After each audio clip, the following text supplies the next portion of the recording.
رام نے بشارت دی تھی، خوشخبری دی تھی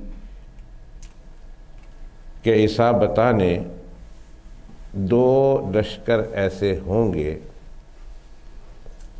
کہ ان میں شرکت کرنے والوں کو اللہ سبحانہ و تعالی جہنم سے محفوظ کر لیں گے، جہنم سے بچا لیں گے۔ ان کے لیے اللہ کے پیغمبر علیہ السلام نے اس زندگی ہی میں جہنم سے برات کا پروانہ عطا فرما دیا تھا، اور جب جہنم سے برات ہو تو انشاءاللہ تعالی جنت یقینی ہے۔ تو گویا اشارہ تھا اس بات کی طرف کہ اللہ تعالیٰ ان کو پہلے مرحلے میں، پہلے وہلے میں جنت میں داخل فرمائیں گے۔ ویسے تو گنہگار سے گنہگار مسلمان بھی جنت میں تو جائے گا اس کلمے کی وجہ سے، حتیٰ کہ جس کے دل میں رائی کے دانے کے برابر بھی کلمہ ہوگا۔ رائی کا دانہ مثال کے طور پر عرب حضرات میں سب سے چھوٹی چیز کی تشبیہ دینے کے لیے جو لفظ استعمال کرتے ہیں وہ رائی کا دانہ، مسٹرڈ سیڈ۔ اتنا چھوٹا ہوتا ہے کہ اگر آپ اپنے ایک مشت میں لے لیں تو اس میں ہزاروں ہوتے ہیں، ہزاروں۔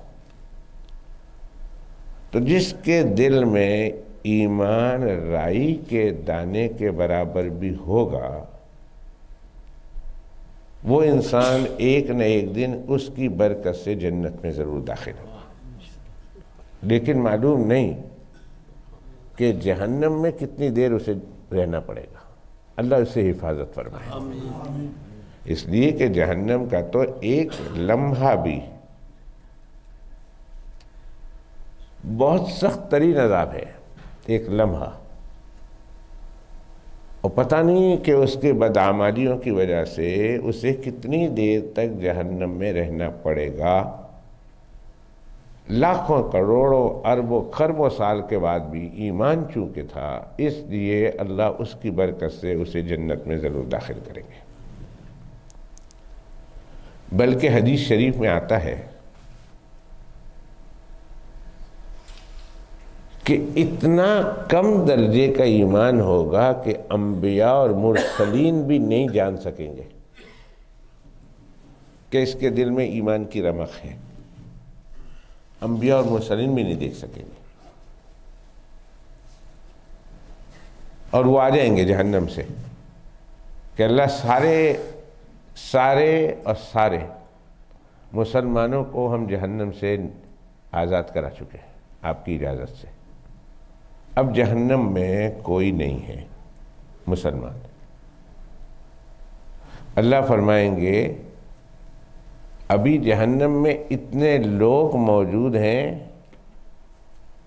لیکن تمہیں ان کا ایمان نظر نہیں آتا، وہ ایمان اس قدر کمزور ہے، اس قدر تھوڑا ہے کہ تمہیں نظر نہیں آ رہا،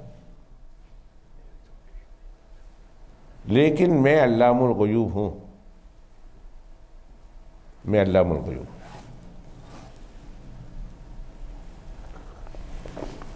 میں علیم بذات الصدور ہوں، میں دلوں کے بھید جانتا ہوں، اور میں ظاہر کو بھی جانتا ہوں اور باطن کو بھی جانتا ہوں، چھپی ہوئی چیزوں کو بھی جانتا ہوں، نظر آنے والی چیزوں کو بھی جانتا ہوں۔ تو مجھے پتا ہے کہ اس جہنم میں اور کون کون سے۔ پھر اللہ سبحانہ و تعالی اپنی تین لپیں، اللہ کے لب تو اللہ ہی جانتا ہے کہ اس کی ایک لب میں کتنے کروڑوں لاکھوں اربوں خربوں لوگ آ جائیں۔ ہماری لب تو چھوٹی ہوتی ہے، ہماری لب تو، یہ اللہ کی لب ہے۔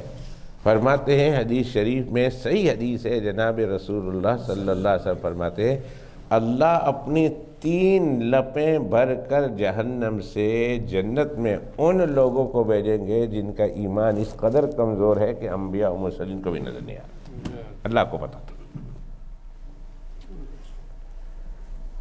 اس سے ایک بات معلوم ہوئی، چلتے چلتے عرض کروں، آج کے تقریر کا موضوع یہ نہیں ہے، درمیان میں بات آ جاتی ہے تو میں کر دیتا ہوں۔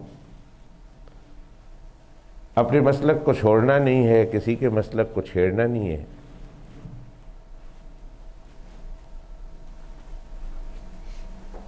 کہ اللہ ہی علام الغیوب ہے، عالم الغیب صرف اللہ ہے، اللہ کے علاوہ کوئی عالم الغیب نہیں۔ اس لیے کہ اللہ کے علاوہ بھی کوئی غیب کو جاننے والا ہوتا تو آج اللہ یوں نہ فرماتے کہ، اور انبیاء یوں نہ کہتے کہ جہنم میں کوئی نہیں ہے مسلمان، اور اللہ کہتے ہیں پر تمہیں ان کا ایمان نظر نہیں آتا۔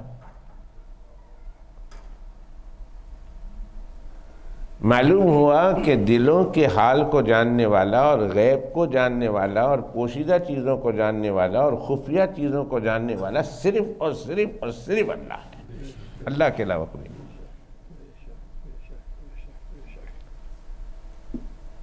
قرآن کریم کا 20واں پارہ ہے،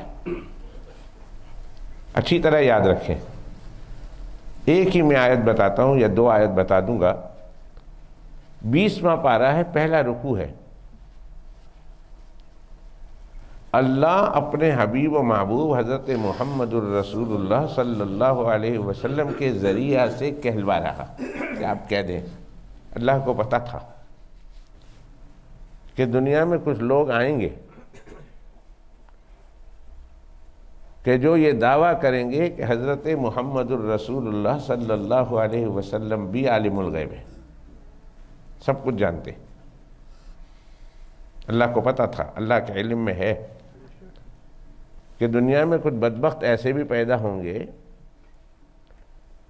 جو یہ کہیں گے کہ اللہ کے علاوہ بھی رسول اللہ صلی اللہ علیہ وسلم کو سب کچھ پتہ ہے، سب کچھ پتہ ہے۔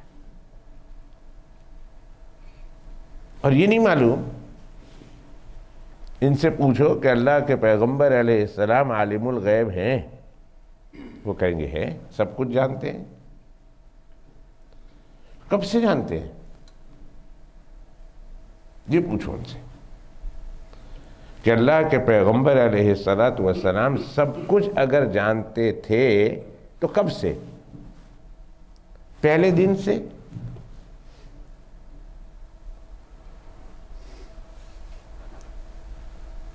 نبی بنے تب سے؟ پھر قرآن مجید کو نازل کرنے کی ضرورت کیوں پیش آئی؟ پھر ایسے بہت سارے معاملات پیش آئے جس میں اللہ کے پیغمبر علیہ السلام انتہائی پریشان تھے۔ حضرت عائشہ رضی اللہ تعالیٰ عنہ پر تہمت لگی، میرے آقا علیہ السلام کی پریشانی کا کیا عالم تھا؟ اللہ کے پیغمبر علیہ السلام اماں عائشہ کے پاس جاتے ہیں اور کہتے ہیں، عائشہ اگر تجھ سے یہ کام ہو گیا ہے تو بتا، میں بھی اللہ سے معافی مانگتا ہوں، تو بھی اللہ سے معافی مانگنا، اللہ معاف کر دے گا۔ اماں عائشہ کہتی ہے کہ اس وقت مجھے یعقوب علیہ السلام کا نام ذہن میں نہیں رہا، یعقوب علیہ السلام کا نام بھول گئی، اور میں نے کہا یوسف کے ابا نے جس طرح صبر کیا ہے میں بھی صبر کروں گی اور اللہ میری برات کو ضرور ظاہر کر دے گا۔ مجھے یعقوب علیہ السلام کہنا یاد نہیں رہا کہ یوسف کے ابا،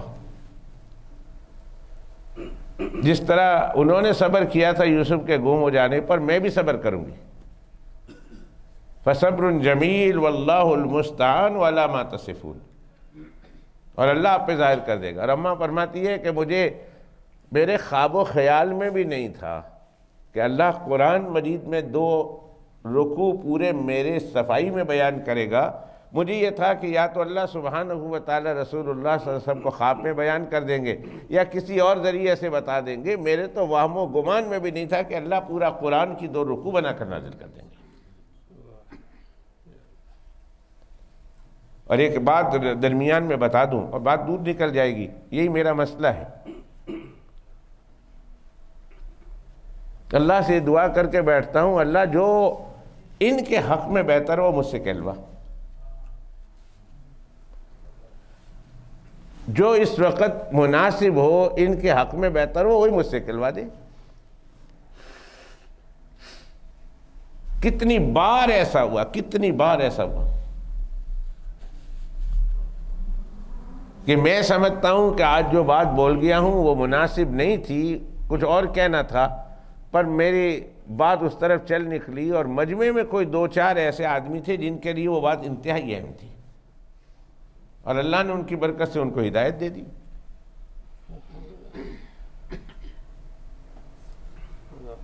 تو کیوں آخر یوسف علیہ السلام پہ تہمت لگی؟ تو یوسف علیہ السلام کی تہمت کو دور کرنے کے لیے اللہ نے ایک دودھ پیتے بچے کو گویا عطا کر دی، شیرخوار بچہ تھا،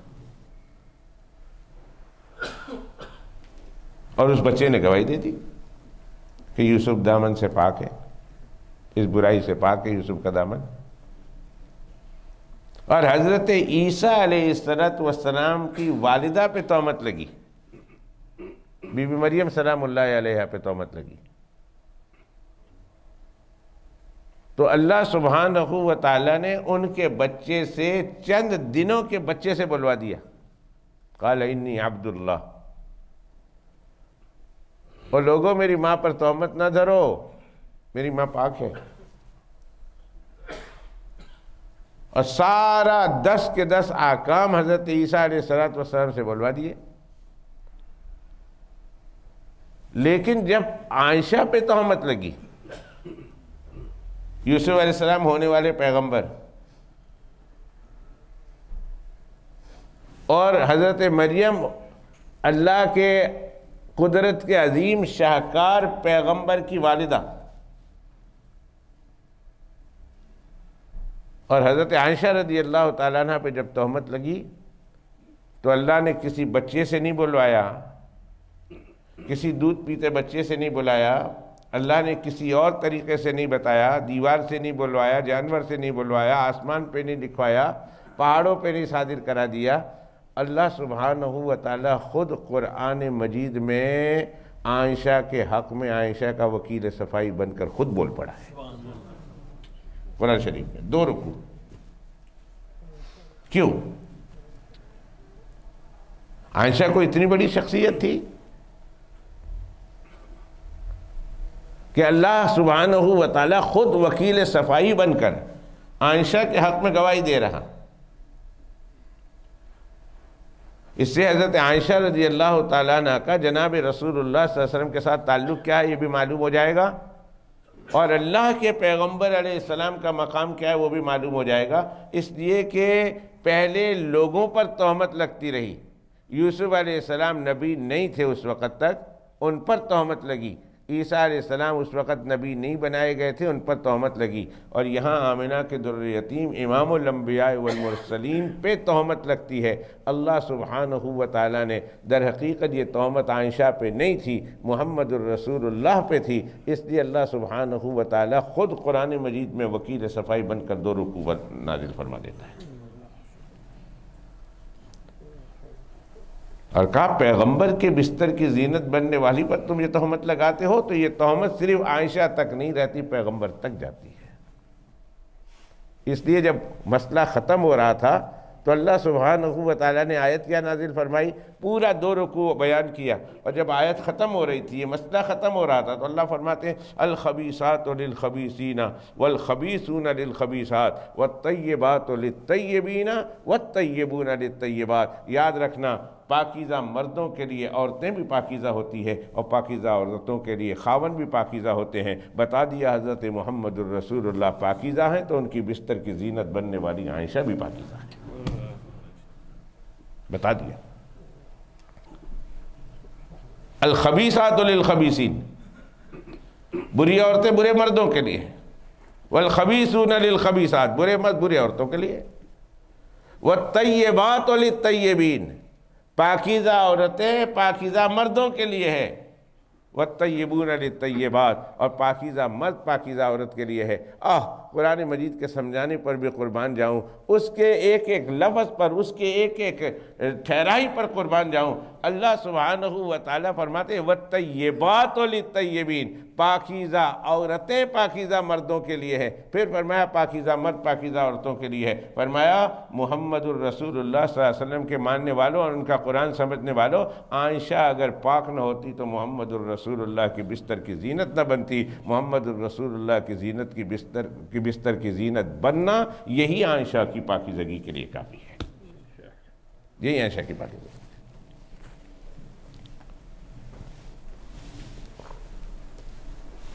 تو میں کہہ رہا تھا، بات دور چلی گئی، کہ اللہ کے پیغمبر علیہ السلام جو لوگ کہتے ہیں، مانتے ہیں کہ سب کچھ جانتے ہیں، اللہ نے اپنے پیغمبر علیہ السلام کی زبان مبارک سے خود کہلوایا کہ آپ ہی کہہ دو، قرآن میرا ہوگا، بات میری ہوگی، پر زبان مبارک آپ کی ہوگی، اٹھائیے قرآن شریف۔ میں نہیں کہتا میری مسجد میں قرآن شریف ہے، اس کا ترجمہ آپ پڑھیے، مولانا اشرف علی تھانوی کا ترجمہ پڑھیے، شیخ الہند محمود حسن دیوبندی کا ترجمہ پڑھیے، میرے شیخ مولانا یوسف مطالعہ کا ترجمہ پڑھیے، یا شیخ الاسلام والمسلمین حضرت مفتی تقی عثمانی کا قرآن شریف کا ترجمہ پڑھیے، یا کسی مولانا فتح محمد صاحب جلندری کا قرآن شریف کا ترجمہ پڑھیے۔ میں کہتا نہیں، جائیے اپنے گھر میں جس کا قرآن شریف کا ترجمہ ہے، انگلش میں ہے، اردو میں ہے، اس کا اٹھا کر دیکھیے، اگر یہ ترجمہ نہ ہوا تو میرے پاس آ جائیے۔ قل، اللہ فرماتے ہیں قل، اے میرے پیغمبر آپ نے اپنی زبان سے کہنا ہے، تاکہ قیامت تک کے آنے والے انسانوں کو پتہ چل جائے کہ اللہ کے پیغمبر علیہ السلام سے اللہ خود کہلوا رہے ہیں۔ ایک تو اللہ کے کلام میں کوئی شک کی گنجائش نہیں، اور پھر اللہ اپنے کلام میں پیغمبر سے کہلوا رہے ہیں۔ قل، فرما دیجئے، 20واں سپارہ پہلا رکوع، لا یعلم من فی السماوات والارض، نہیں جانتا کوئی بھی جو زمین میں ہے، جو آسمانوں میں ہے، یعنی آسمان کی تمام مخلوق اور زمین کی تمام مخلوق نہیں جانتی۔ کیا نہیں جانتی؟ الغیبہ، غیب کو، اور اگر جانتا ہے تو کوئی جانتا ہے الا اللہ، سوائے اللہ کے کوئی نہیں جانتا، کوئی نہیں جانتا۔ اگر یہ ترجمہ نہ ہوا تو آپ کا جوتا میرا سر، اور میں اس شخص سے کہتا ہوں کبھی بھی میرا بیان مت سننا،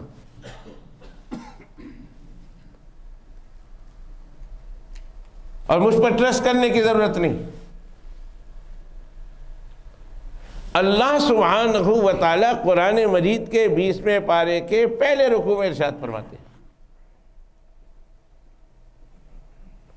قل لا یعلم، فرما دیجئے نہیں جانتا، لا یعلم، کوئی بھی نہیں جانتا، من فی السماوات والارض، جو آسمانوں میں ہے، جو زمینوں میں ہے، یعنی فرشتے بھی نہیں جانتے، انسان بھی نہیں جانتے، انبیاء اور مرسلین بھی نہیں جانتے، ولی بھی نہیں جانتے۔ تو جب ان سب کی نفی کر دی تو میں ایک سوال پوچھتا چلوں، یہ پامس جو آپ کے ہاتھ دیکھتے ہیں اور آپ کا فیوچر بتاتے ہیں، ان کو کیا معلوم ہوگا؟ یہ عراف، یہ کہانت والے کاہن، آپ ان کے پاس جاتے ہیں اور ان سے کل کی چیزیں معلوم کرتے ہیں، غیب کی چیزیں معلوم کرتے ہیں، وہ بتاتے ہیں۔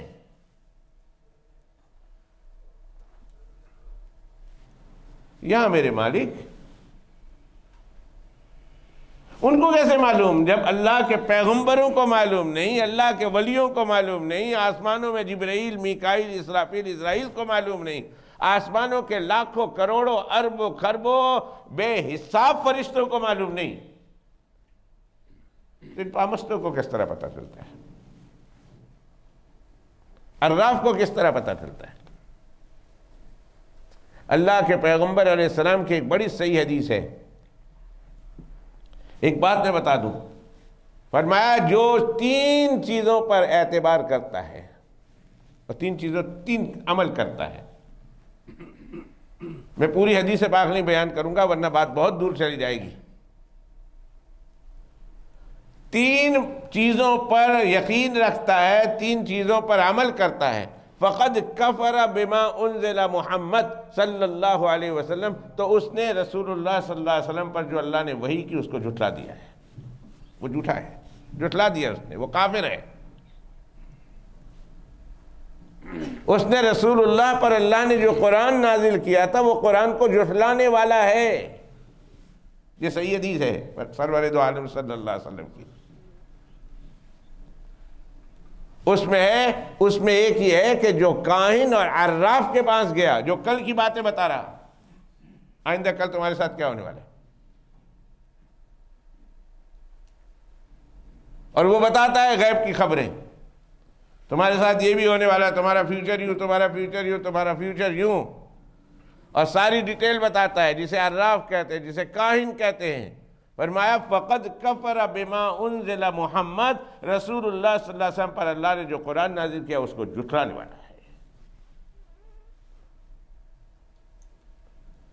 جب اللہ کے ولیوں کو نہیں معلوم، کتب کو نہیں معلوم، صحابہ کو نہیں معلوم، اللہ کے نبیوں کو نہیں معلوم، رسولوں کو نہیں معلوم، بلکہ محمد الرسول اللہ صلی اللہ علیہ وسلم کو نہیں معلوم، اور آسمان کے فرشتوں کو نہیں معلوم،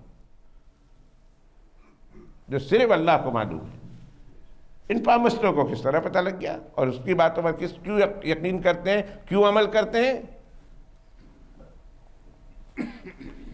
تو خیر میں کہہ رہا تھا، بات بہت دور چلی گئی، میں واپس آتا ہوں کہ جب اللہ سبحانہ و تعالی نبیوں کو، رسولوں کو، حافظوں کو، حاجیوں کو، نمازیوں کو، اللہ اپنے دیندار بندوں کو کہیں گے جاؤ جہنم میں جاؤ، اور تمہیں جو بھی مومن نظر آئے ان مومنوں کو نکال کے میرے سامنے لاؤ، سفارش کرو، میں تمہاری سفارش کو قبول کر کے اسے جنت میں داخل کروں۔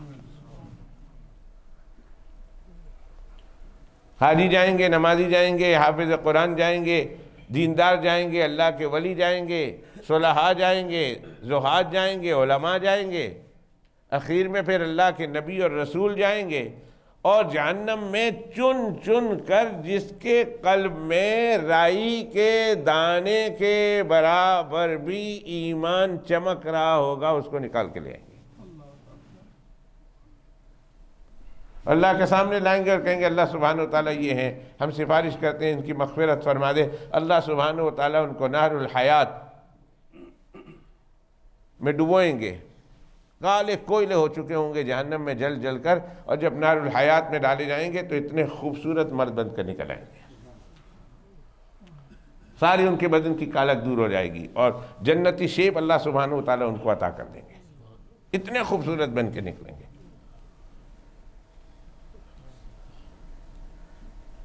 سب کو نکال کے لائے، کہاں نکال کے لائے؟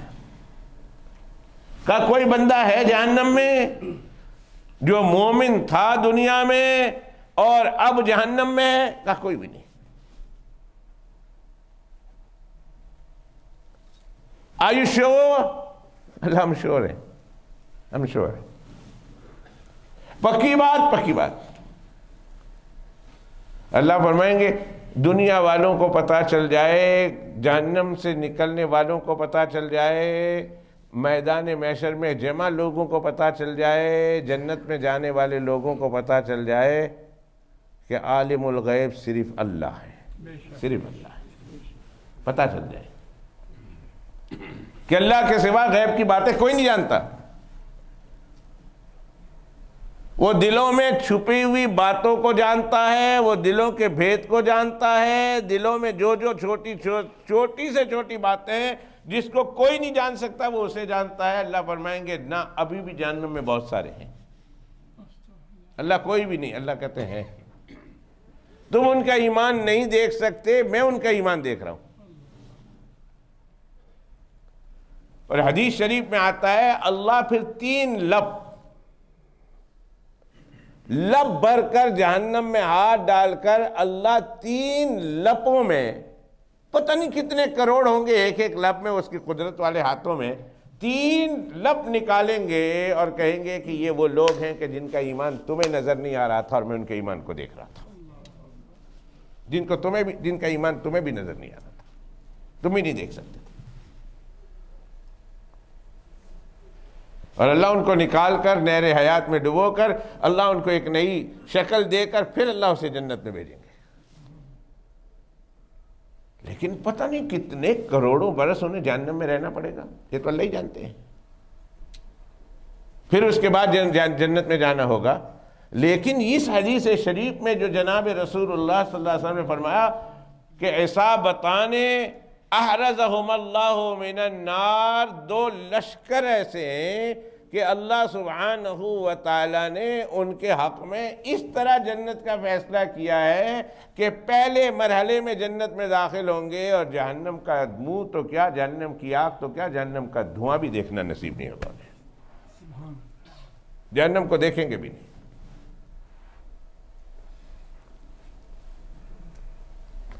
سیدھے ان کے ہاتھ میں ٹکٹ ہوگی اور اس جماعت میں اور اس لشکر میں شرکت کرنے والوں کو اللہ جہنم سے بچا کر جنت میں پہلے مرحلے میں داخل کر دیں گے.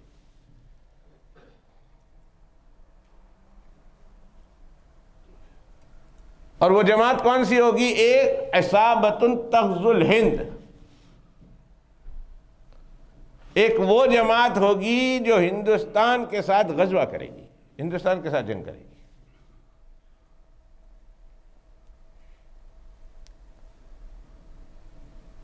سیدنا ابو ہریرہ رضی اللہ تعالی عنہ فرماتے ہیں جب اللہ کے پیغمبر علیہ السلام نے یہ حدیث پاک سنائی میں ادھر ہی تھا.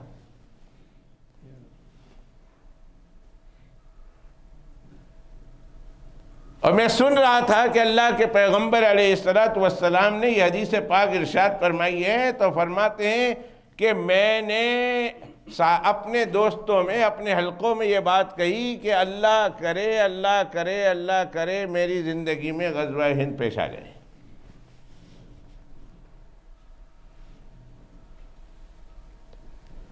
اگر غزوہ ہند میری زندگی میں پیش آیا، میں اپنی جان کو، اپنے مال کو لے کر اللہ کے راستے میں نکل پڑوں گا. اور میں نہیں دیکھوں گا پیچھے کہ میں کیا ہو جاتا ہوں، میرے بچے ہیں، میرے گھر والے ہیں، میرا یہ ہے، میرا وہ ہے، میری زمین ہے، میرے بینک بیلنس ہے وغیرہ وغیرہ. یہ میں اپنی طرف سے تشریح کر رہا ہوں. میں نے پیچھے مڑ کر نہیں دیکھنا کہ میں پیچھے کیا چھوڑ کے جا رہا ہوں. اگر مجھے پتا چلا کہ غزوہ ہند ہو رہا ہے تو میں پیچھے نہیں رہوں گا، اپنی جان کو، اپنی مال کو لے کر اللہ کے راستے میں نکل پڑوں گا. اور دشمن سے بھیڑ پڑوں گا. اس لیے کہ اللہ کے پیغمبر علیہ السلام کی حدیث ہے،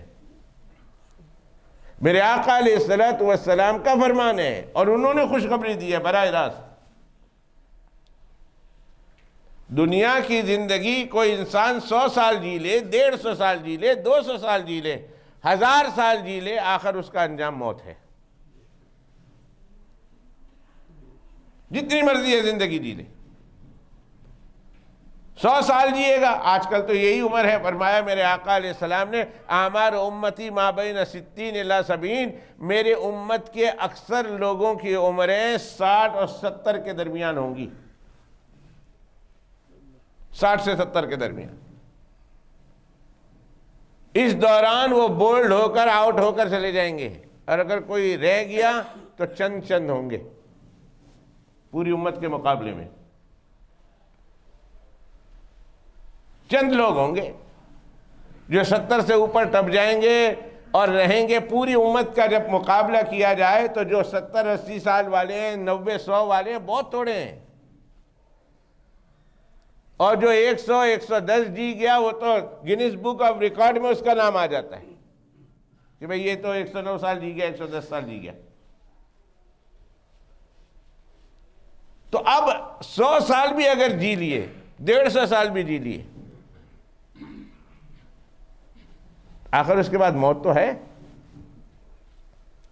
موسیٰ علیہ نبینا علیہ السلام اپنے کوئی کام میں موجود تھے. حضرت اسرائیل علیہ السلام، بخاری شریف کی حدیث ہے، حضرت اسرائیل علیہ السلام کو اللہ نے بھیجا کہ جاؤ موسیٰ علیہ السلام سے پوچھ کر ان کی جان نکال کے لے آؤ. حضرت موسیٰ اس زمانے میں حضرت اسرائیل علیہ السلام انسان کے پاس انسانی شکلوں میں آیا کرتے تھے. موسیٰ علیہ السلام کے پاس آئے حضرت اسرائیل علیہ السلام اور کہا تیار ہو جائیے، میں آپ کو لینے آیا ہوں، میں آپ کے موت کا نمائندہ ہوں. تیار ہو جائیے۔ حضرت موسیٰ علیہ السلام گھبرائے کہ یہ کوئی دشمن تو نہیں ہے جو مجھے مارنے کی دھمکی دے رہا اور میرے ساتھ لڑائی کی دھمکی دے رہا اور مجھے مارنے آیا ہے۔ موسیٰ علیہ نبینا علیہ السلام نے بغیر ٹھہرے ایک لگایا زوردار تھپڑ، حضرت ملک الموت کی ایک آنکھ کا پورا ڈولا باہر آ گیا۔ بخاری شریف کی حدیث سنا رہا ہوں۔ فَفَقَعَ عَيْنَهُ، ایک تھپڑ میں ملک الموت کی آنکھوں کا ڈولا باہر۔ ڈولا لے کر اللہ کے پاس گئے، کہا اللہ پاک آپ مجھے ایسے شخص کے پاس بھیج رہے ہیں جو مرنا نہیں چاہتا۔ میں نے جا کے کہا کہ آپ کو لینے آیا ہوں، آپ کے موت کا نمائندہ بن کے آیا ہوں، اور انہوں نے تو لگا دیا تھپڑ، مرنا نہیں چاہتا یہ شخص۔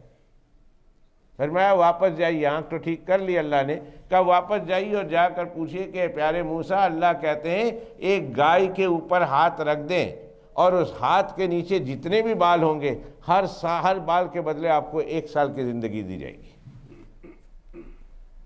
اگر آپ کے ہاتھ کے نیچے 1000 بال آئے تو ہر بال کے پیچھے 1 سال، ہر بال کو ملٹیپلائی کرو 1 سال سے، تو جتنے بال آپ کے نیچے آئے اتنے سال آپ کو دیے جائیں گے۔ حضرت موسیٰ علیہ السلام کے پاس جب ملک الموت واپس آئے تو سمجھ گئے کہ یہ کوئی انسان ہوتا تو ان کی آنکھیں ایسی نہ ہوتی، میں نے تو مار کر ڈولا باہر نکال دیا تھا، یہ تو آنکھ واپس فٹ ہو گئی، اور یہ اللہ کی طرف سے یہ سفارش لے کر آئے، سمجھ گئے کہ یہ ملک الموت ہی ہے۔ حضرت موسیٰ علیہ السلام سے جب آفر کی تو فرمایا ثم ما، بخاری شریف کی حدیث ہے، ثم ما یعنی ثم ماذا، پھر اس کے بعد کیا ہوگا؟ مان لو میرے ہاتھ کے نیچے 1000 بال آئے، مجھے 1000 سال کی زندگی مل گئی۔ میرے ہاتھ کے نیچے 3000 بال آئے، 3000 سال کی زندگی مل گئی۔ ثم ما، پھر اس کے بعد ہونا کیا ہے؟ ملک الموت نے کہا الموت، پھر اس کے بعد آپ نے چلے جانا ہے، رہنا تو ہے نہیں، پھر تو موت آئے گی آپ کو، آپ ہمیشہ زندہ نہیں رہ سکتے، موت یقینی ہے۔ اللہ نے فرمایا لِكُلِّ أُمَّةٍ أَجَلٍ، ہر انسان کو میں نے ایک وقت مقررہ دیا ہوا ہے، اذا جاء اجلہم، جب اس کا وقت آ گیا، لا يستاخرون ساعة ولا يستقدمون، 1 سیکنڈ بھی پہلے نہیں، 1 سیکنڈ بعد میں نہیں، جس وقت کا اسی وقت۔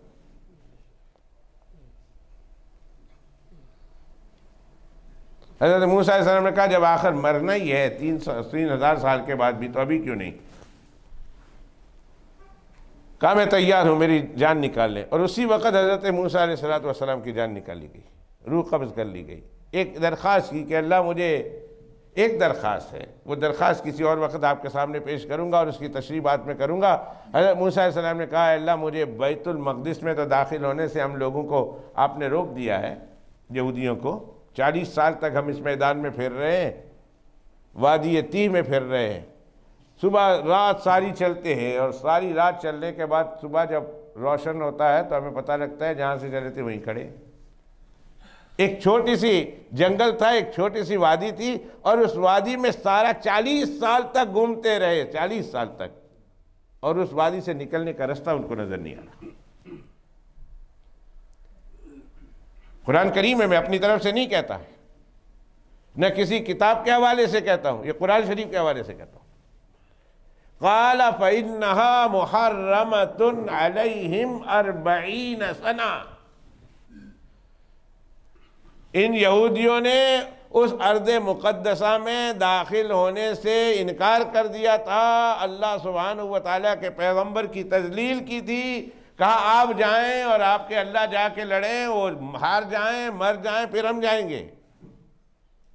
اللہ نے فرمایا ان کے اس بول کے سبب میں نے اس زمین کو، مقدس زمین کو، ان لوگوں پر 40 سال کے لیے حرام کر دیا ہے۔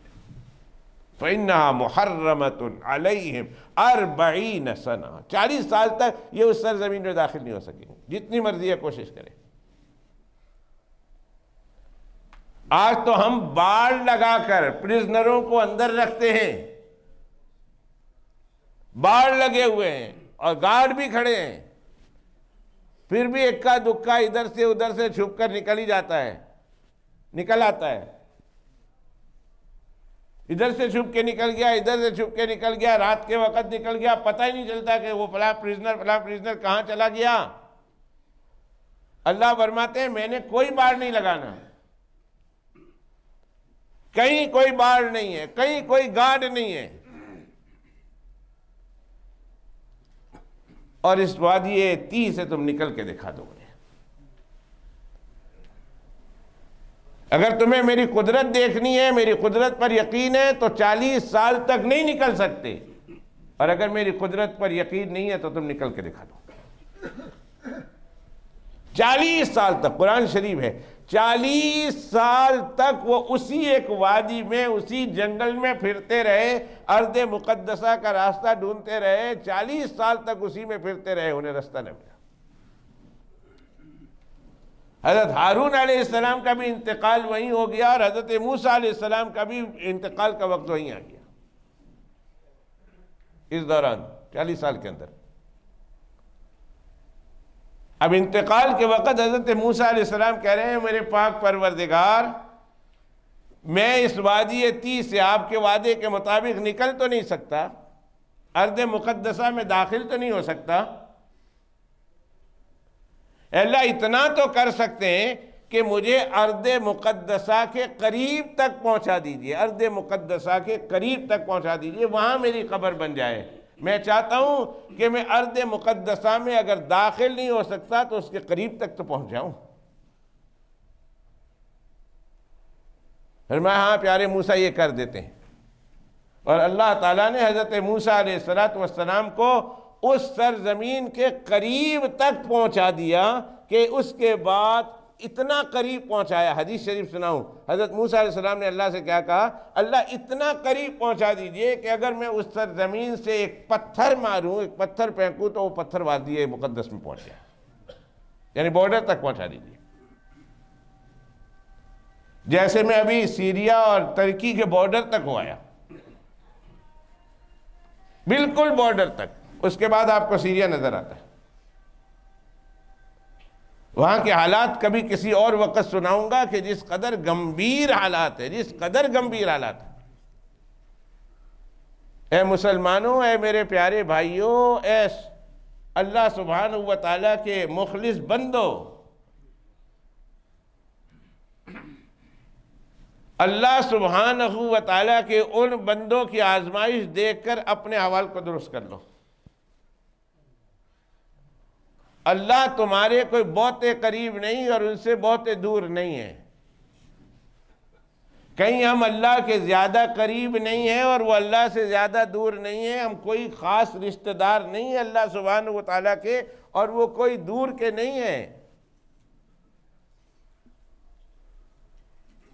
اللہ سبحانہ و تعالیٰ اگر ان حالات میں ہم کو پہنچا دے تو ہمیں کہنے میں مجھے کوئی شک نہیں پڑتا کہ ہماری اکثریت اسلام کو چھوڑ بیٹھے۔ ہم ایسے حالات کا تصور نہیں کر سکتے جن سے وہ لوگ گزر رہے، تصور نہیں کر سکتے۔ میں اللہ سے دعا مانگ کے گیا تھا کہ اللہ کمزور دل کا مالک ہوں، کمزور دماغ کا مالک ہوں، فیلنگ میری کمزور ہے، اللہ مجھے وہ حالت پر نہ پہنچا دینا جب میں البانیہ گیا تھا تو جس حالت میں پہنچ کے آیا تھا۔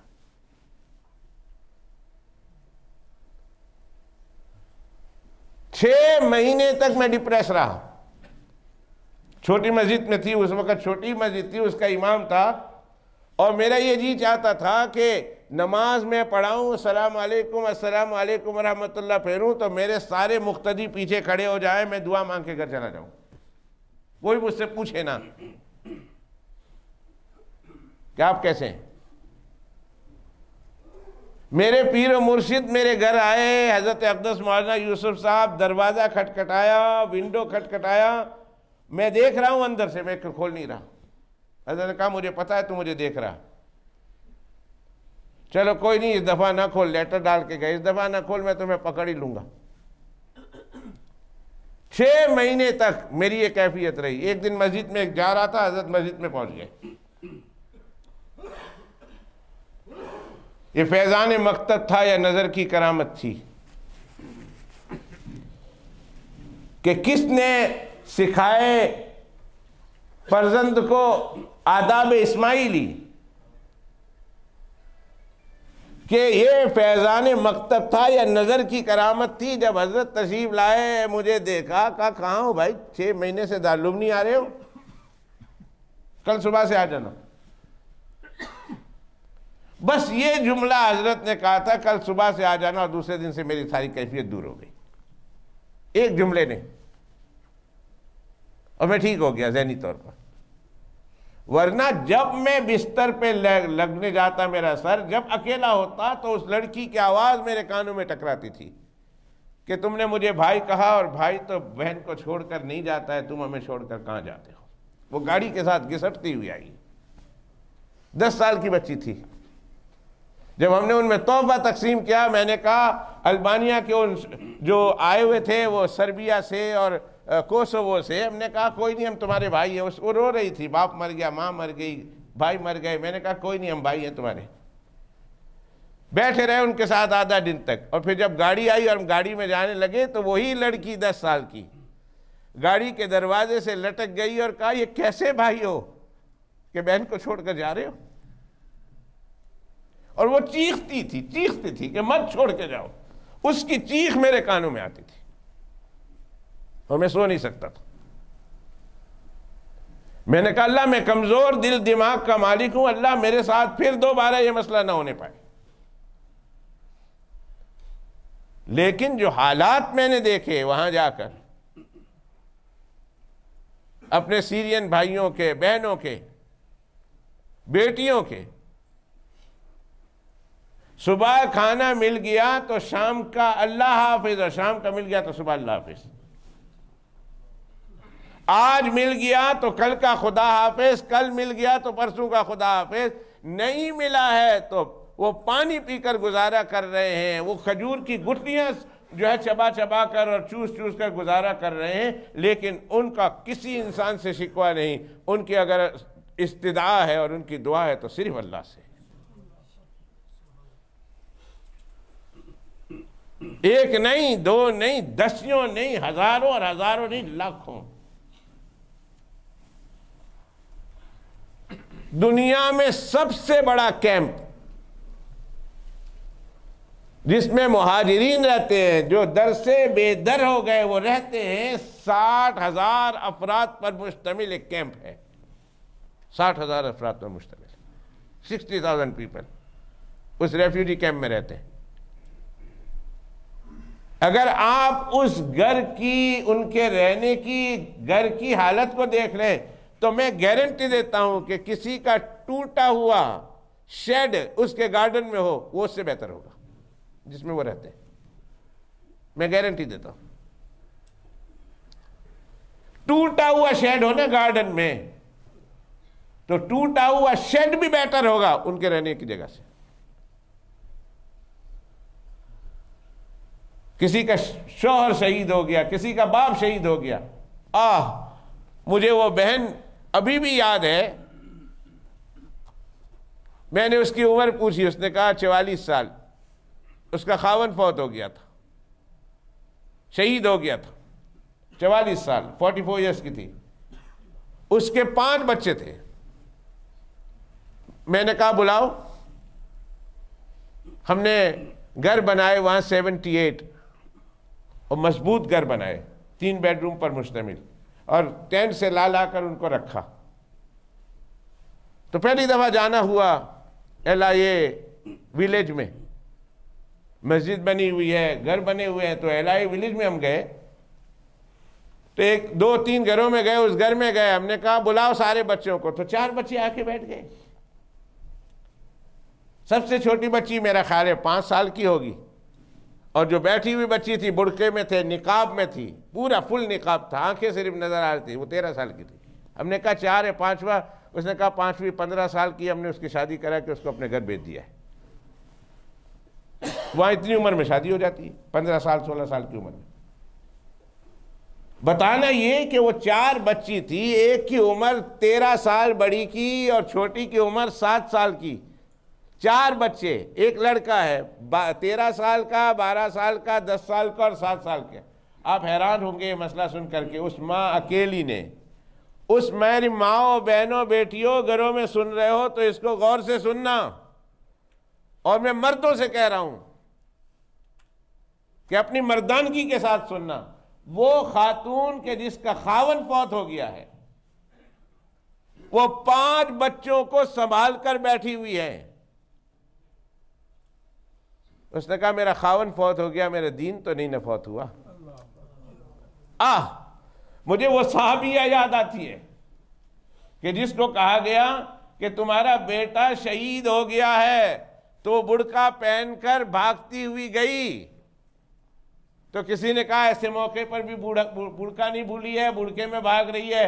اس نے کہا ہاں میرا بیٹا شہید ہو گیا ہے، میرا ایمان تو ابھی نہیں شہید ہوا نا، میرا ایمان تو ابھی زندہ ہے، میرا دین تو زندہ ہے۔ اس خاتون کے زبان حال وہ یہ کہہ رہی تھی، اس صحابی کا جملہ دہرا رہی تھی، اس صحابیہ کا، کہ میرا خاوند فوت ہو گیا تو کیا ہوا، میرا دین، میرا ایمان، میرا اسلام، محمد الرسول اللہ تو نہیں فوت ہوئے ہیں۔ اس نے اس ٹینٹ میں، ٹوٹے پجے ٹینٹ میں، اور وہ کھانا بھی مل گیا تو مل گیا، نہیں ملا تو نہیں ملا، بھوک برداشت کر کے، تکلیف برداشت کر کے، گرمی برداشت کر کے، سردی برداشت کر کے،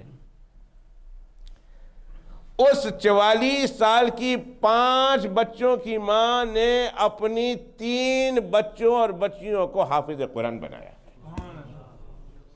13 سال کی وہ بچی حافظ قرآن، 12 سال کا وہ بچہ حافظ قرآن، اور 10 سال کی وہ بچی حافظ قرآن بنائی، اس ماں نے بنائی ہے۔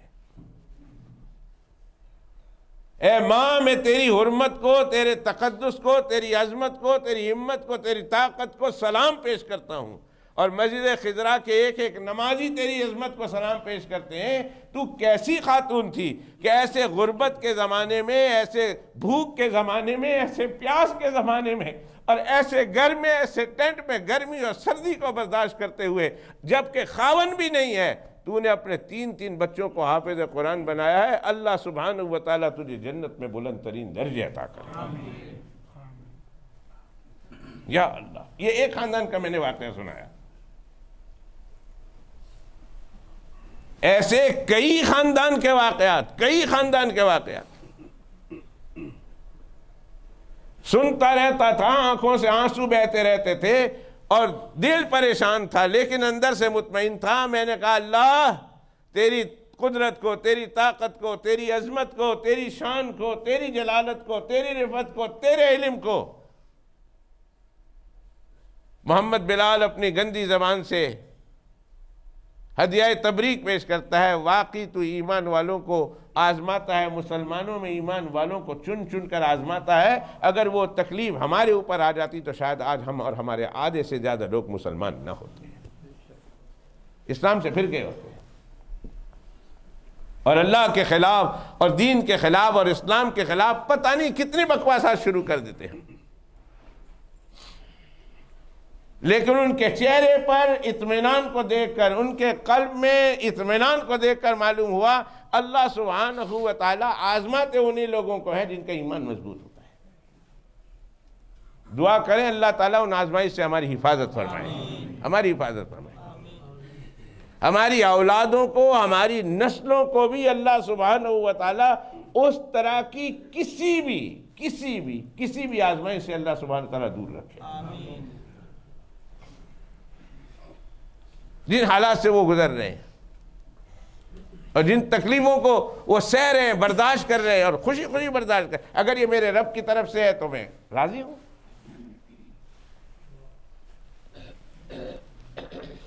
ایک خاتون نے یہ واقعہ سنایا، مجھے پوچھا کہ آپ کہاں سے ہو؟ انگلینڈ سے ہو۔ بات چل رہی تھی، بات چلتے چلتے اس نے کہا تمہارے گھر میں نوکر چاکر؟ میں نے کہا ایک بھی نہیں۔ گاڑی شاڑی؟ میں نے کہا الحمدللہ۔ اس نے کہا ہمارے گھر 4 گاڑیاں تھیں، ایک بیٹوں کو چھوڑنے کے لیے، ایک بیٹی کو اسکول چھوڑنے کے لیے، ایک خاوند کا ڈرائیور تھا اور ایک میرا اپنا ڈرائیور تھا، اور انتہائی عیش و عشرت کی زندگی گزار رہے تھے، انتہائی عیش و عشرت۔ اور اللہ کے دیے ہوئے رزق کی کسی چیز کی کمی نہیں تھی. اس نے کہا لیکن ایک چیز کی کمی تھی، وہ یہ ہے کہ ہم اللہ کی دی ہوئی اس نعمت کا شکر نہیں ادا کرتے تھے. استعمال کرتے تھے اور بہت اعلیٰ طریقے سے استعمال کرتے تھے، لیکن کبھی ہم نے اللہ کی اس نعمت کا شکر ادا نہیں کیا. میرے پیارو، ہاتھ جوڑ کر کہتا ہوں، اللہ کی ہر چیز کو استعمال کرو مگر اللہ کا شکر ادا کرو. اللہ کی اس نعمت کی ناقدری نہ کرو. اللہ شکر ادا کرنے والوں سے خوش ہوتا ہے، شکر کی ناشکری کرنے والوں سے، نعمت کی ناشکری کرنے والوں سے اللہ ناراض ہو جاتا ہے.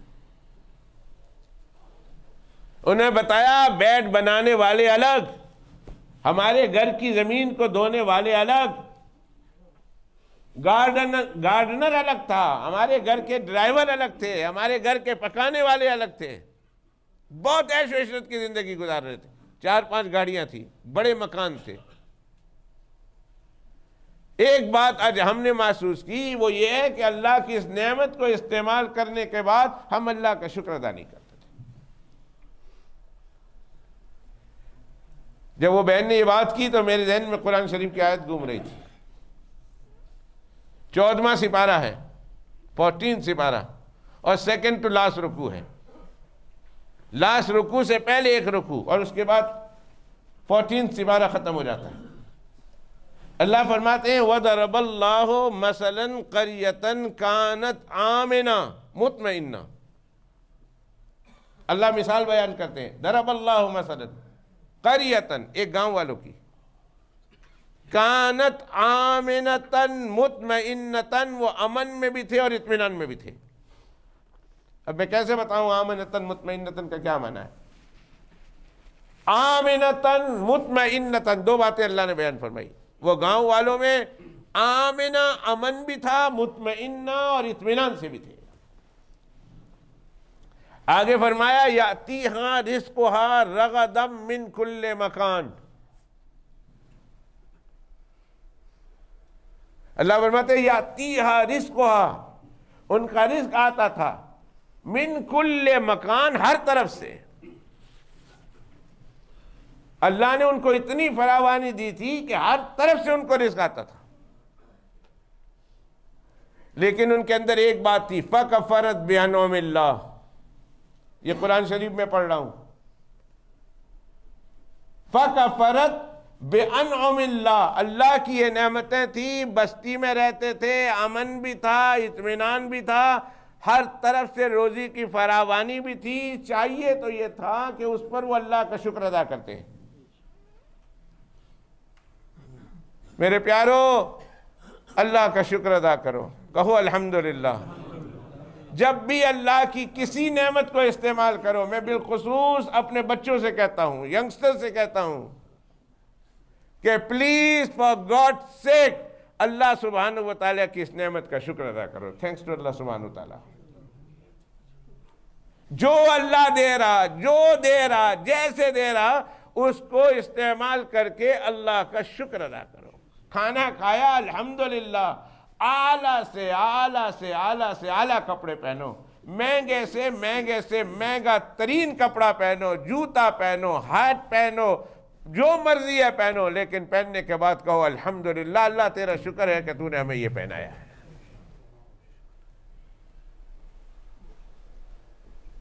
ان کا کیا قصور تھا؟ آمنتاً مطمئنتاً، امن میں تھے، اطمینان میں تھے، ہر طرف سے روزی آتی تھی، رزق آتا تھا. یاتیہا رزقہا رغدا من کل مکان. اور رزق سے مراد صرف کھانا نہیں، ہر طرح کی سہولتیں، ہر طرح کی سہولتیں. رزق سے مراد جو وہ چاہتے تھے اللہ سبحانہ و تعالیٰ ان کو دیتا تھا، جو بھی وہ چاہتے تھے. ایک ان میں کمزوری آ گئی، فَكَفَرَتْ بِأَنْعُمِ اللَّهِ، اللہ کی نعمت کا ناشکری انہوں نے شروع کر دی. کھانا کھایا آدھا پھینک دیا. دعوت میں گئے تو پلیٹ ایسی بھری جیسے کھانے والے 10 ہوں اور ایک ہی آدمی نے کھایا اور 9 آدمیوں کا کھانا پھینک دیا۔ اللہ کی نعمت کو نعمت سمجھو میرے پیارو، اپنی آنکھوں کی ہوس دور کرو، اپنے دل سے حرص کو اور ہوس کو مٹاؤ، کھاؤ پیٹ بھر کے کھاؤ، پر ایک دفعہ لیا دوسری دفعہ جا کے لے لینا، تیسری دفعہ جا کے لے لینا۔ یہ کس نے کہا کہ پلیٹ بھر دو 10 آدمیوں کی اور کھانا ایک آدمی کا کھانا ہے اور 9 آدمی کا پھینکنا ہے؟ ایک چنا کا دانہ، ایک چاول کا دانہ، میں حدیث پاک سنا رہا ہوں، ایک چنا کا دانہ، ایک چاول کا دانہ اس وقت تک آپ کے سامنے نہیں آتا ہے جب تک کہ اللہ سبحانہ وتعالیٰ کے 360 بندے اس پر کام نہ کر لے، اس وقت تک وہ چاول کا دانہ آپ کی پلیٹ میں نہیں آتا ہے۔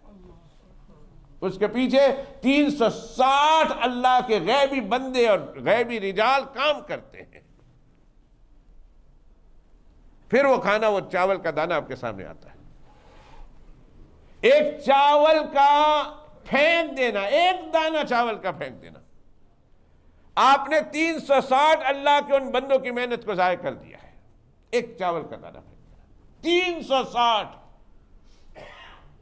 جس میں اللہ کے فرشتے سے لے کر اللہ کے آخری بندے تک، چاہے وہ آپ کی اماں ہو، چاہے وہ آپ کا ابا ہو، چاہے وہ آپ کا خانسامہ ہو، چاہے وہ آپ کا باورچی ہو، چاہے وہ آپ کا کچھ بھی ہو، اس کی محنت اللہ کے فرشتوں سے لے کر وہاں تک 360 آدمی کام کرتے ہیں،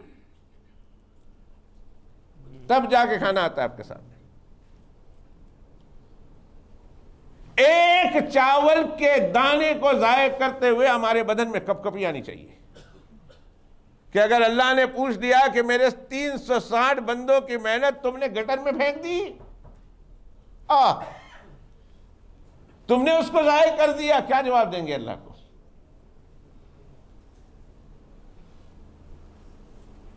یہ مرغی کی ٹانگیں جو تمہاری پلیٹ میں ہے اور پھینکی جا رہی ہے، کل مرغی کھڑی ہو جائے کہ اللہ میں نے اس کے لیے تو اپنی جان کا نذرانہ پیش کیا تھا، اس نے مجھے ضائع کر دیا، کیا جواب دیں گے اللہ؟ اور ہوگا ایسے۔ رسول اللہ صلی اللہ علیہ وسلم نے ایک حدیث میں ارشاد فرمایا کہ اس زمانے میں، زمانے جاہلیت میں، جانور کو باندھ کر تیر سے نشانہ مارتے تھے کہ میرے تیر کا نشانہ کتنا ہے، اس کو باندھ کر ایک جانور مرا، دوسرا جانور مرا، تیسرا جانور مرا، چوتھا جانور مرا، قیامت کے دن وہ جانور اللہ سبحانہ وتعالیٰ کی عدالت میں مقدمہ دائر کرے گا، اے اللہ ان سے پوچھو میں تو ان کے کھانے کے لیے تھی، اس نے مجھے کیوں ضائع کر دیا؟ کیا جواب دیں گے اللہ کو؟ من قتل عصفورا بغیر حق ہی، حدیث شریف کے الفاظ ہیں، جس نے کسی پرندے کو، چڑیا کو بھی بغیر وجہ کے قتل کر دیا، قیامت کے دن وہ بھی اللہ کے سامنے کھڑا ہوگا۔ یہ بوٹیاں پھینک رہے ہیں، ہماری پلیٹ سے جا رہی ہے، یہ مرغی کی ٹانگیں جا رہی ہے، یہ سبزیاں جا رہی ہے، اللہ کے بندے کچھ سوچ، کسی نے تمہارے لیے جان دی ہے کہ تمہاری غذا بنے، تمہارے منہ کی لذت بڑھے، تمہارا ذوق پورا ہو، تمہارا شوق پورا ہو، اس کے لیے تو اس نے جان دی ہے نا۔ میں نے گوشت کھانا ہے، گائے نے جان دی ہے، بکری نے جان دی ہے، بھیڑ نے جان دی ہے، اور دیگر جانوروں نے جان دی ہے، اور ہم نے اس کو ضائع کر دیا۔ اللہ قیامت کے دن پوچھیں گے نہیں؟ ایک چنے کا دانہ اور ایک چاول کا دانہ بھی اگر گٹر میں چلا گیا تو اللہ سے رو رو کر معافی مانگنی چاہیے کہ میرے مولا، میری غفلت سے 360 آدمیوں کی محنت ضائع ہو گئی، قیامت کے دن ان کو میرے خلاف کھڑا مت کرنا۔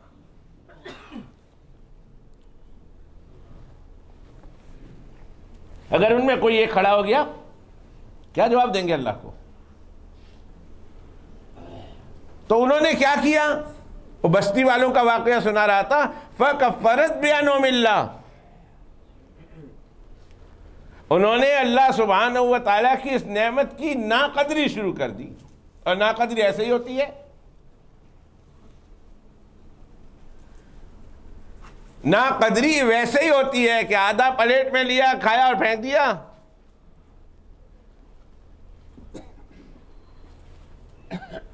ضائع کر دیا، کھانا ضائع کر دیا، یہی ناشکری ہے. کھانے کے بعد اللہ سبحانہ وتعالیٰ کی اس نعمت کا شکر ادا نہیں کیا.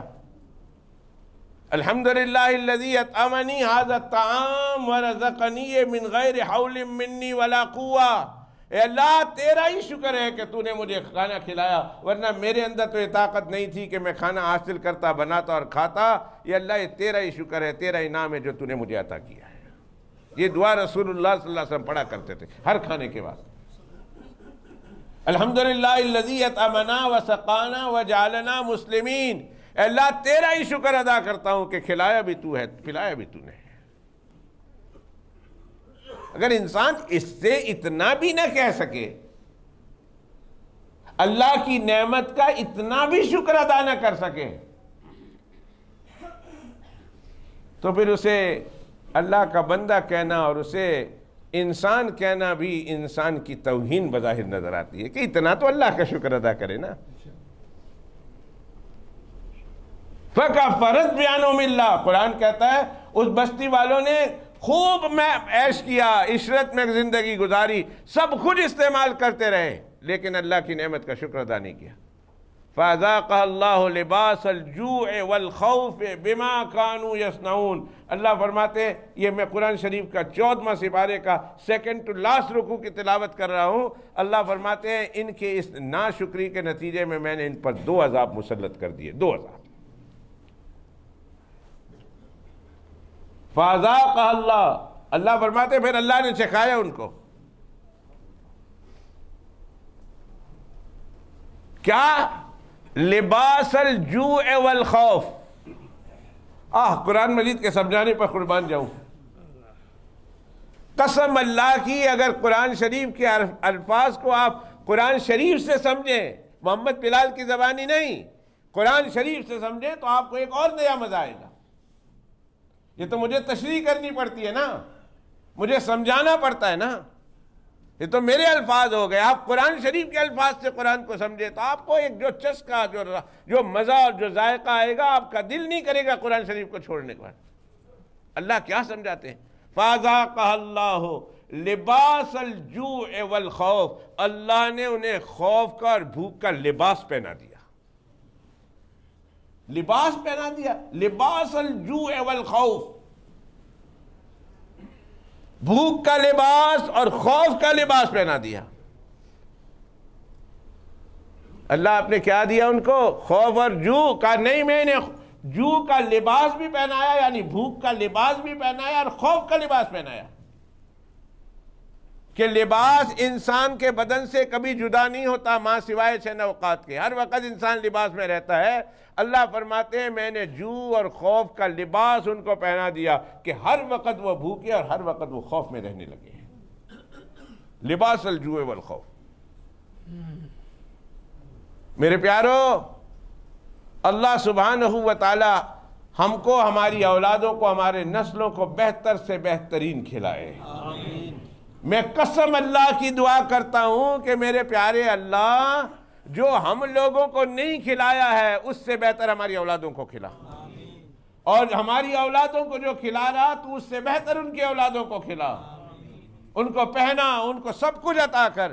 لیکن دوستو پیارو، ایک بات میں کہتا ہوں آپ کے ذمے اور ہمارے ذمے ہے کہ ان کو یہ سمجھا جاؤ کہ اللہ کی نعمتوں کا شکر ادا کرو. شکر ادا کرتے رہو. جب تک شکر ادا کرتے رہو گے اللہ کی رحمت میں رہو گے. اور اگر شکر ادا نہیں کیا تو میں ان جگہوں کو دیکھ کر آیا ہوں، ان لوگوں کو دیکھ کر آیا ہوں کہ جو کھانے پینے کے محتاج ہو گئے ہیں کہ صبح مل گیا تو شام کی خیر نہیں اور شام مل گیا تو صبح کی خیر. آج مل گیا تو کل کی خیر نہیں، اس مہینہ مل گیا تو اگلے مہینے اللہ کے حوالے معلوم نہیں ملتا ہے کہ نہیں. لیکن یہ وہ لوگ تھے کہ ان کو ریئلائز ہو گیا کہ ہم نے اللہ کی نعمت کا شکر ادا نہیں کیا. اب چھوٹے چھوٹے مکان، 1,500 پاؤنڈ میں ہم نے مکان بنائے، 78 مکان، پورا اس کا ویلیج بنایا، پورا ویلیج 78. 3 کمروں پر مشتمل، ایک کچن ہے، ایک ٹوائلٹ ہے، 3 کمرے ہیں.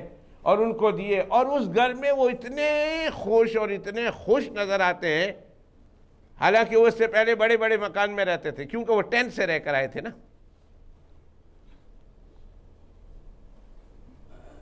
ان کو ریئلائز ہو گیا۔ ضروری نہیں ہے ریئلائز ہونے کے لیے آزمائش سے گزرنا۔ عقل مند وہ نہیں کہ جو آزمائش سے گزر کر جس کو ریئلائزیشن ہو جائے، جو ریئلائز کر لے۔ عقل مند وہ ہے کہ دوسروں کو مصیبت میں دیکھ کر خود اس کے حق میں فیصلے کر لے اور پہلے سے تدبیر کر لے کہ اللہ جس لیے وہ پھنسے ہیں ہم اس سے بچ کر زندگی گزاریں۔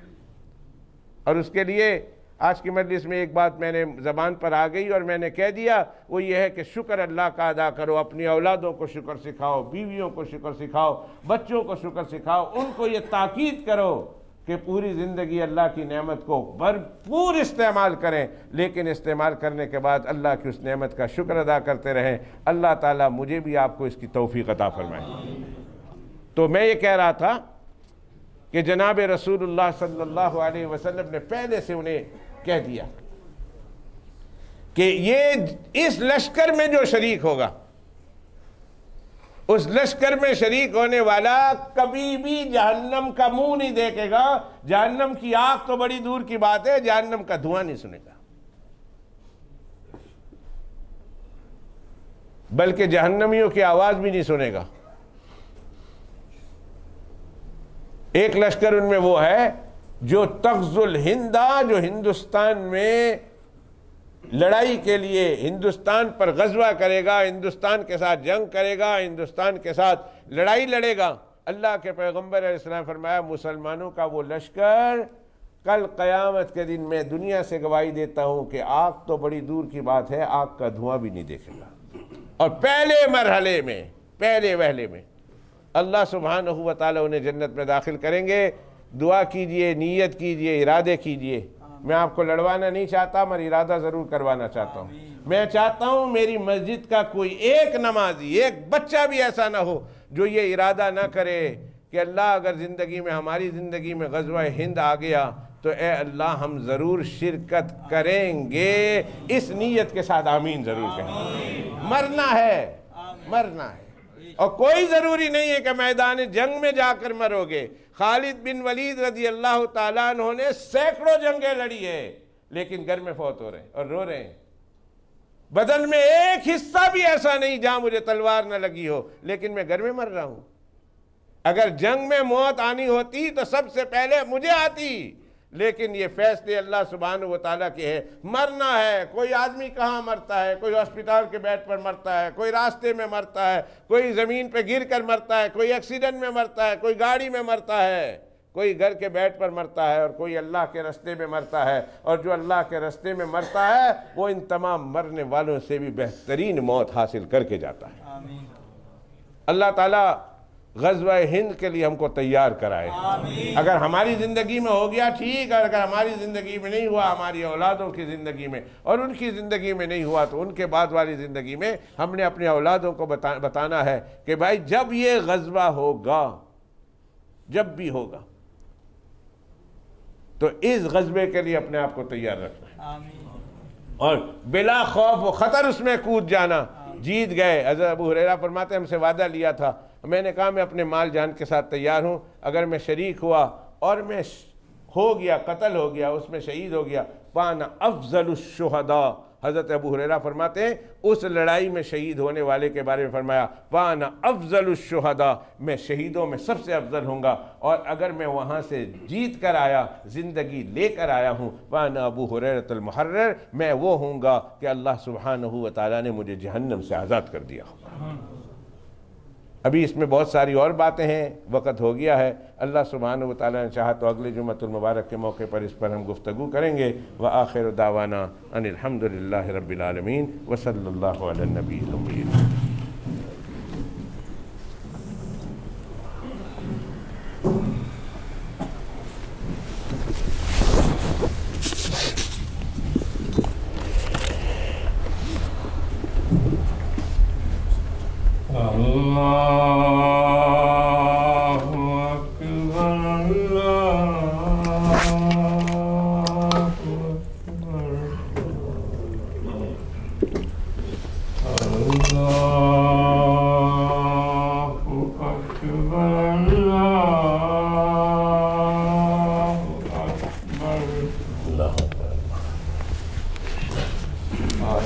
أن لا إله